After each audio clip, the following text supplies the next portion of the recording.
dengan doa. Kepada Bapak kami persilahkan.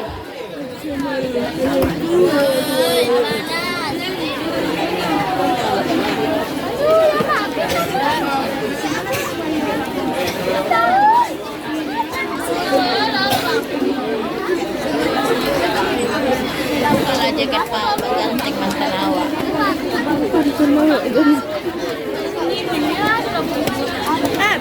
Jangan. Assalamualaikum.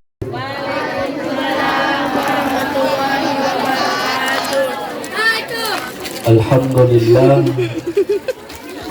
Alhamdulillah Rabbil Alamin. Wassalatu wassalamu ala sayyidil mursalin Nabiyyana Muhammadin wa ala alihi wa ashabihi radhiyallahu anhum ajma'in. Subhanaka la ilma lana illa ma 'allamtana innaka antal alimul hakim.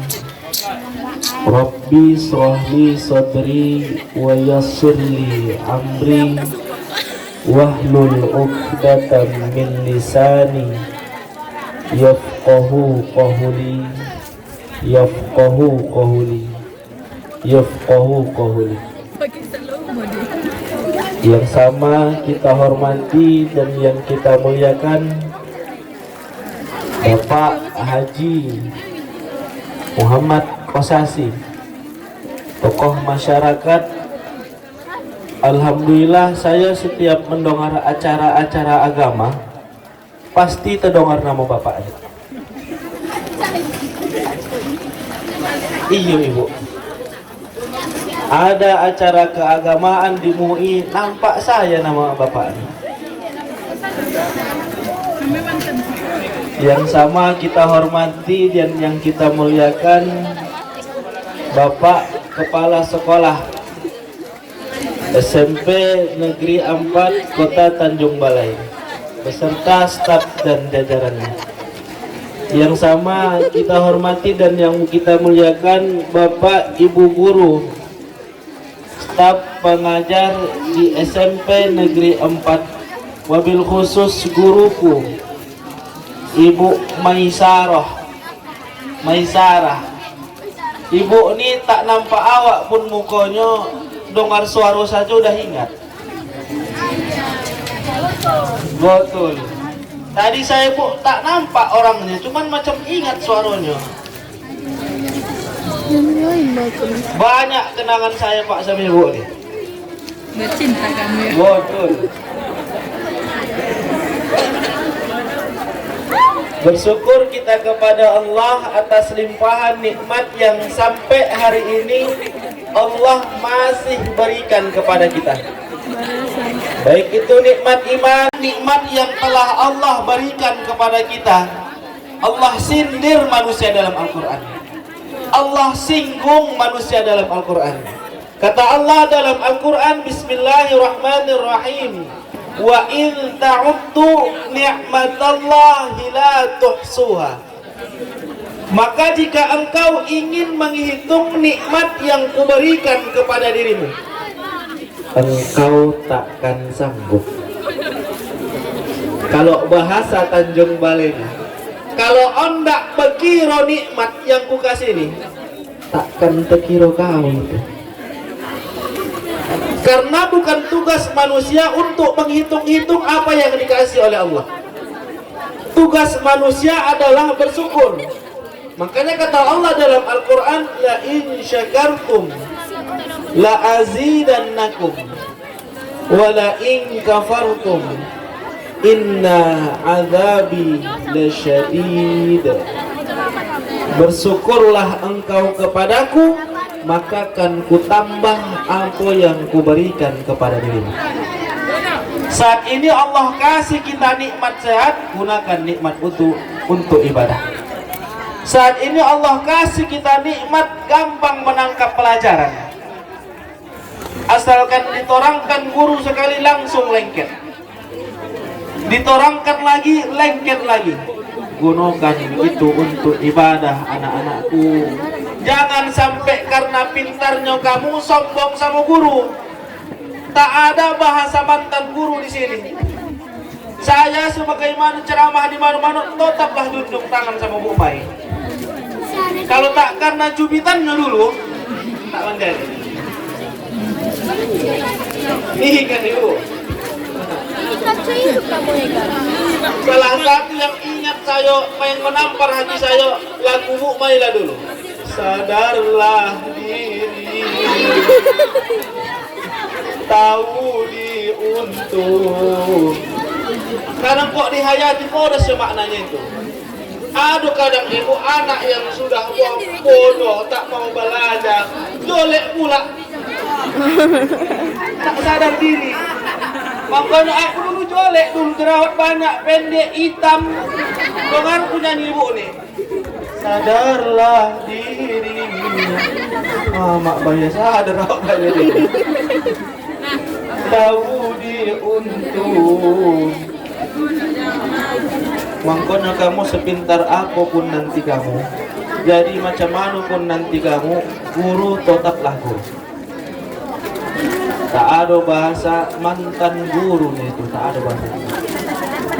Makanya kalau Allah kasih kita nikmat gampang menangkap pelajaran, gunakan itu untuk ibadah kepada Allah.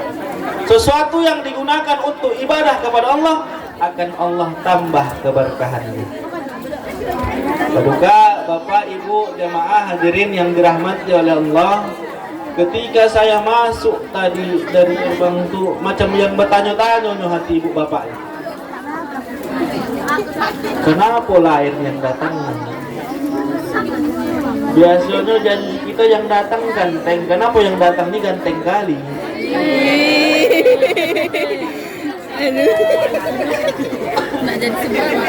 Saya prinsip saya di mana-mana kalau ceramah jangan ada dusta di antara kita. Nama saya Al-Fatan Rizky Salam SPD. Panjang Ustadz, nama Ustadz. Itu kasih sama ayah macam mana? Rumah saya di Teluk Niwung. Alhamdulillah saya sudah menikah. Jadi Bu Mai kalau pun ada cannya tak bisa belum. Belum lah, Ibu belum dapat. Jangan pada kecewa. Saya menikah sudah 2 tahun langsung dikasih 2 anak. Laki-laki 1, perempuan 1 sekali 2. Alhamdulillah sekianlah perkenalan mungkin dari kami. Kalau anda lebih dekat nanti bisa datang ke rumah.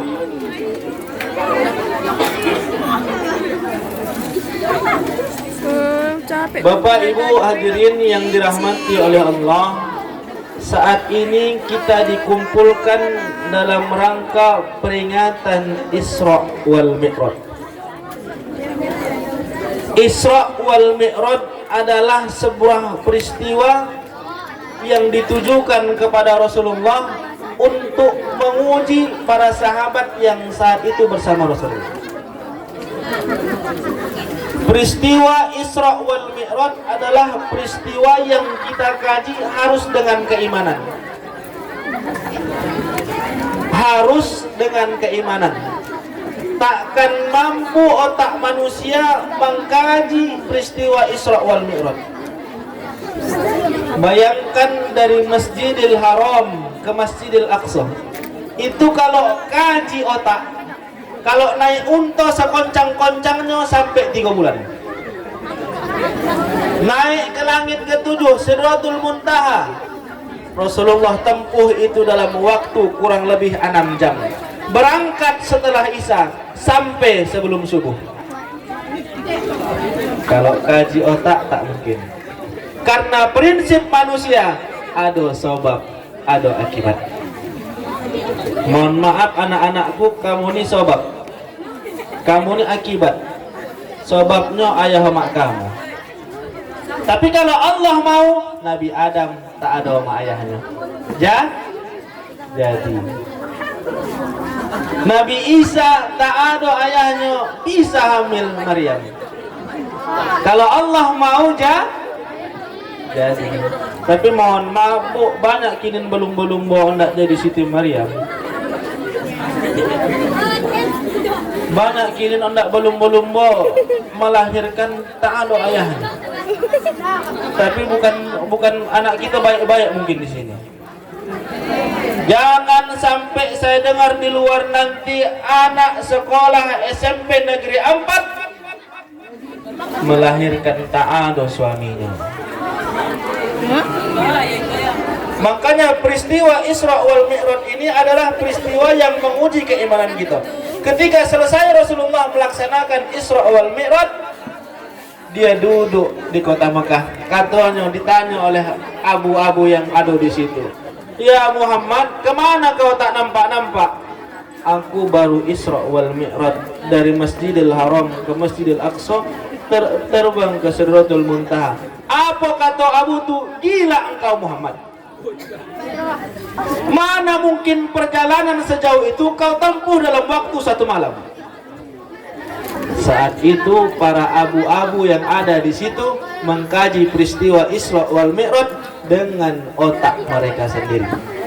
Padahal mohon maaf kalau kita kaji dari ayat yang diturunkan oleh Allah, Bismillahirrahmanirrahim, Subhanalladzi asra bi'abdihi lailam minal masjidil harami ilal masjidil aqsa alladzi barakna haulahu linuriyahu min ayatina innahu huwas sami'ul basir.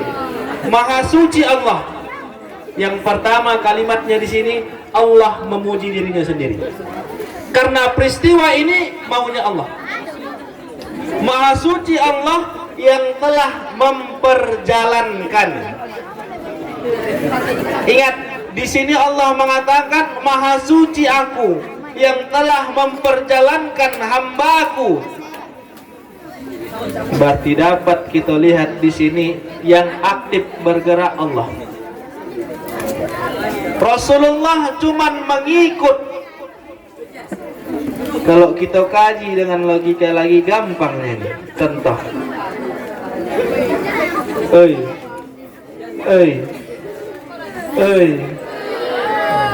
Berarti masih aman.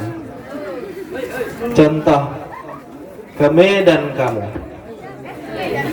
Pas kamu ke Medan, ada somut yang hinggap di kantong kamu. Ada somut yang hinggap di kantong. Ke Medan kamu jarak 4 jam. Lalu somut yang di kantong kamu ini keluar. Bercakap somut Tanjung Balai sama somut Medan. "Wahai kawan-kawanku somut sekalian, yakinlah kamu aku dari Tanjung Balai 4 jam perjalanan. Mana mungkin langkahmu kecil, badanmu kecil, otakmu kecil. Mana mungkin seekor semut sampai ke Medan dalam waktu 4 jam?" Padahal di situ dia mengikut, bukan berjalan sendiri. Begitulah Rasulullah, dia diperjalankan, bukan berjalan sendiri. Rasulullah menempuh perjalanan Isra wal Mi'raj untuk mengambil perintah sholat. Mohon maaf anak-anak aku, kutanya kamu dulu, siapa di sini tadi yang sudah sholat subuh?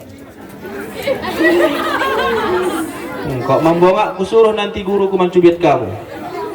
Aku kalau guruku mencubit seminggu tak hilang. Udah usah itu. Alhamdulillah banyak juga yang sholat subuh.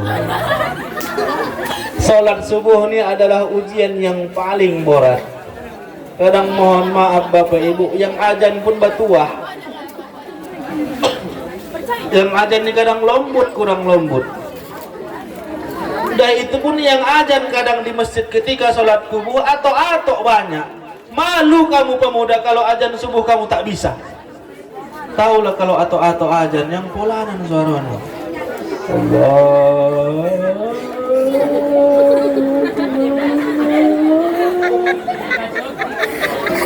Aturan ndak sholat budak tuh balik lagi ke belakang. Kenapa kau tak sholat, kata maknya? Hantu mak yang sholat.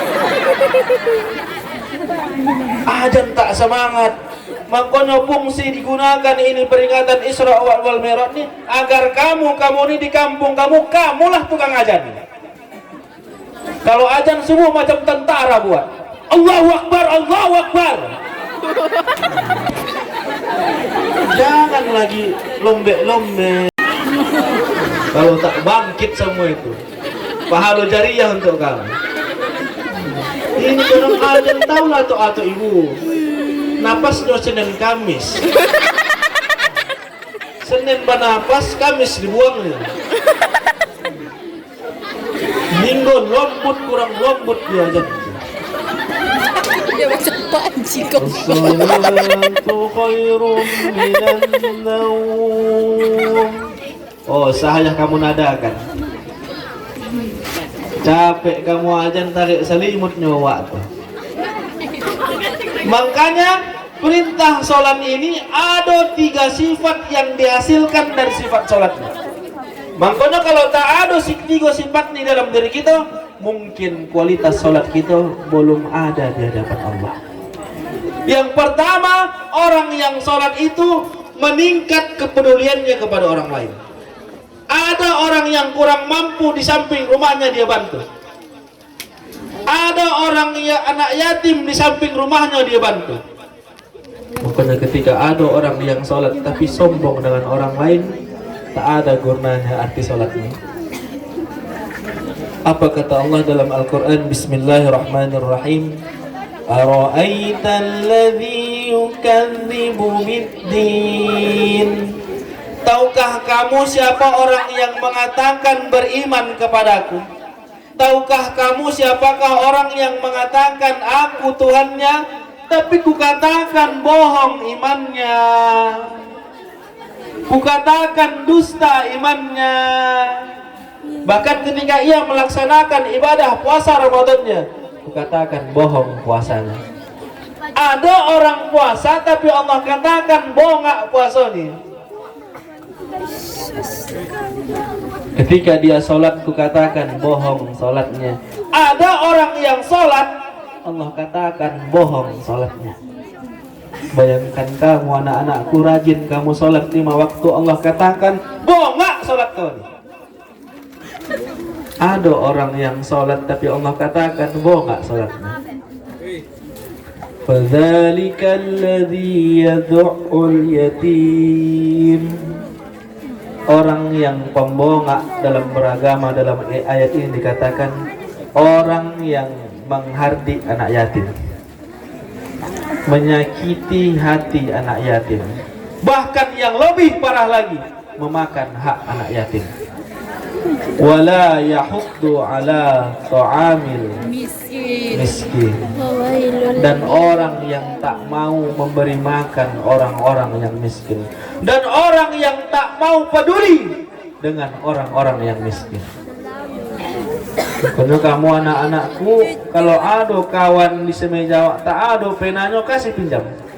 Karena inti dari sholat ini meningkat kepedulian kamu.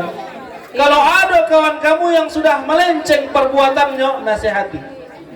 Kalau ada kawan kamu yang sudah malas belajar, ingatkan.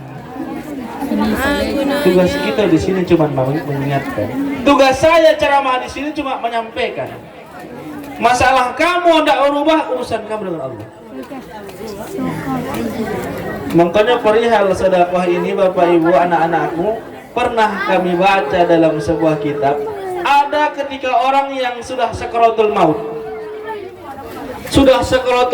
nyawa sudah dikhorkhir.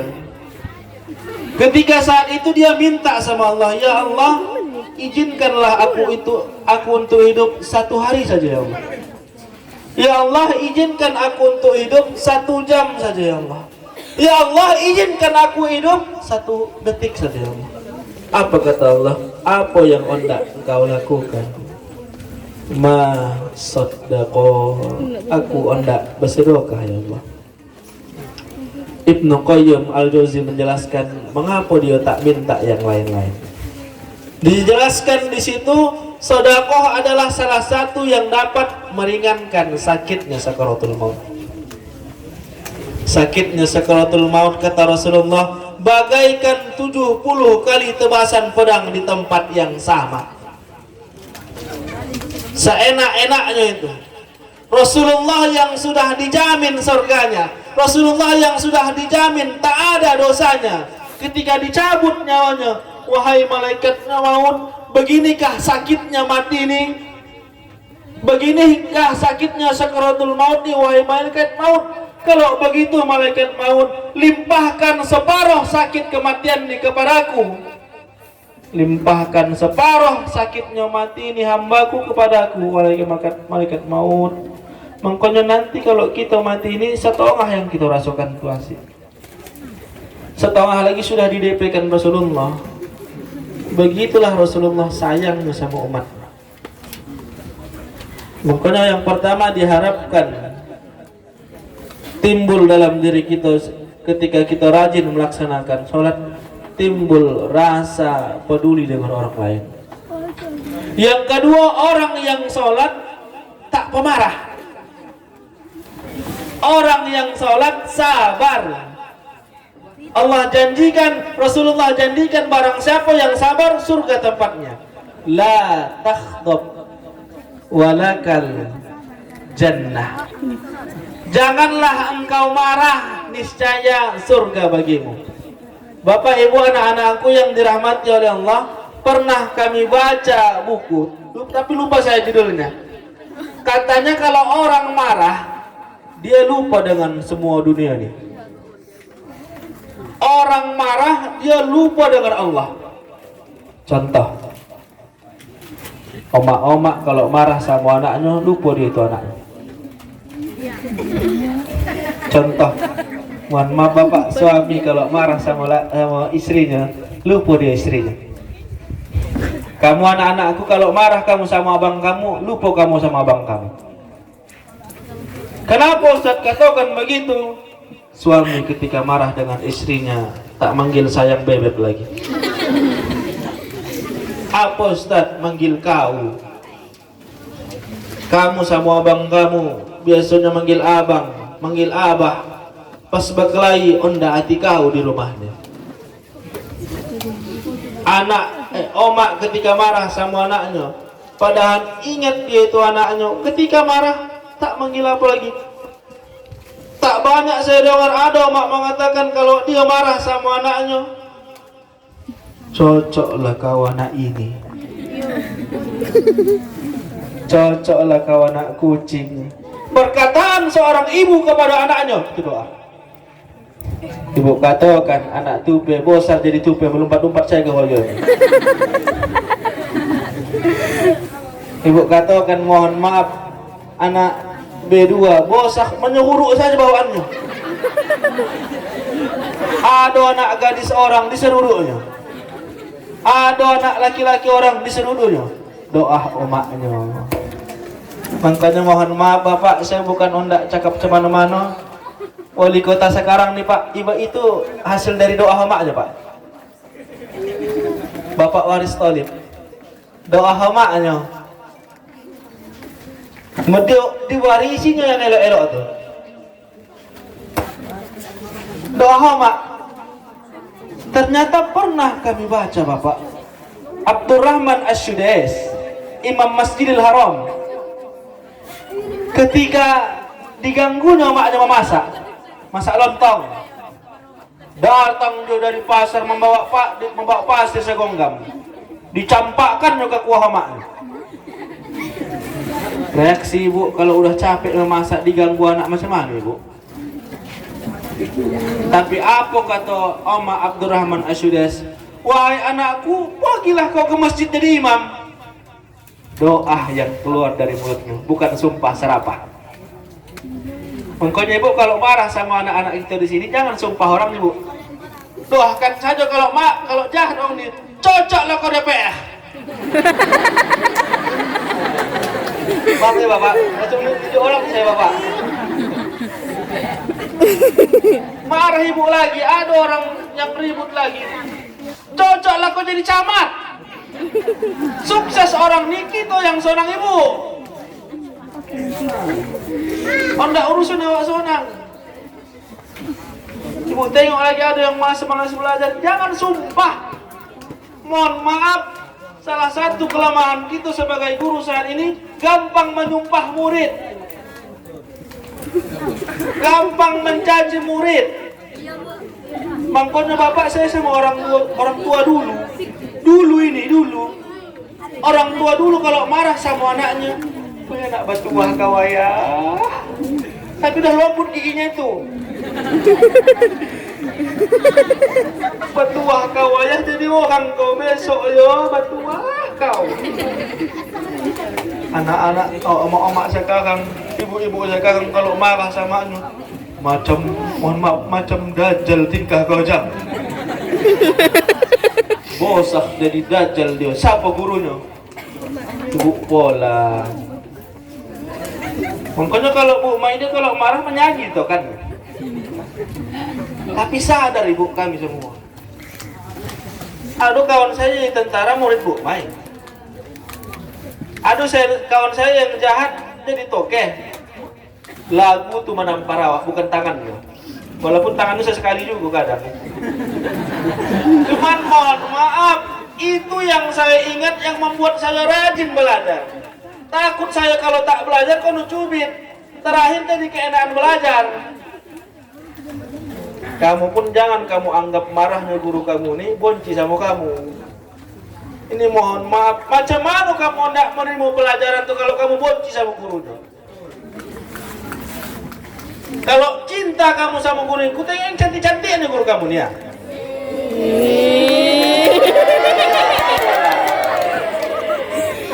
Ternyata ibu dalam ilmu psikologi kalau mau kita dapat pelajaran tuh, yang pertama harus suka awak guru. Karena dalam ilmu psikologi kalau awak suka sama gurunya udah, apapun cakapnya iya kata awak. Macam kamu nih tuh suka kamu sama cewek kamu, apapun tingkahnya suka lah kamu. Hendak kontut dia suka kamu. Betul ibu, kalau anak muda nih kontut ceweknya wangi katanya. Beda kentut adik sama kentut-kentut yang lain ya.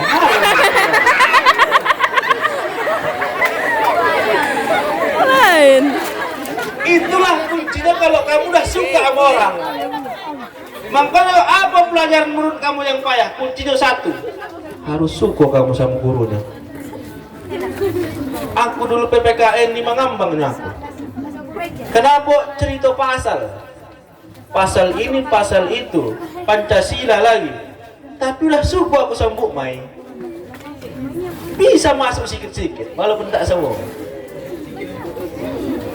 Makanya kamu sukoi guru kamu nih, guru kamu suka sama kamu, enak belajar tuh Bu. Macam ibu pun kalau sudah enak awak masuk lokal tuh, segala cara awak upayakan masuklah pelajaran. Cuman kalau murid harus searah dengan guru, guru harus searah dengan kepala sekolah. Jangan ada yang hendak memecahkan kapal kita di sini. Karena kalau prinsip organisasinya, mohon maaf bapak-bapak, sebuah kapal itu harus searah. Jangan ada pengkhianat di situ. Jangan ada yang hendak menghancurkan kapal SMP 4 ini. Kalau ada yang tak cocok langsung ke kepala sekolah. Jangan bocorkan perahu kita. Jangan bocorkan perahu tempat mencari makan kita. Diskusikan, jangan ada sifat dendam di antara kita.